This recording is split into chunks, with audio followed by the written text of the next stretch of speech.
બનાસકાંઠાની જીવાદોરી સમાન દાંતીવાડા ડેમ 90% ભરાઈ ચૂક્યો છે। દાંતીવાડા ડેમની સપાટી 601.90 ફૂટે પહોંચી ચૂકી છે અને ડેમની ભયજનક સપાટી 604 ફૂટ છે। તંત્ર દ્વારા રેડ સિગ્નલ જાહેર કરી દેવાયું છે। નદી કાંઠા અને નીચાણવાળા વિસ્તારોની અંદર એલર્ટ આપવામાં આવ્યું છે। તો દાંતીવાડા ડેમ હાલ તેની પૂર્ણ સપાટીથી ખૂબ જ નજીક છે અને ભયજનક સપાટીથી હાલ માત્ર 2-3 ફૂટ જ દૂર છે।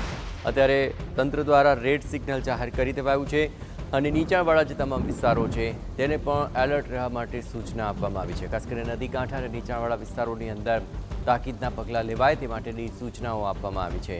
દાંતીવાડા ડેમની અંદર ભારે વરસાદ બાદ મોટા પ્રમાણમાં જળસંગ્રહ જોવા મળી રહ્યો છે અને અત્યારે 90% સુધી ડેમ ભરાયેલો છે। 601.90 ફૂટે ડેમની જળ સપાટી જોવા મળી રહી છે।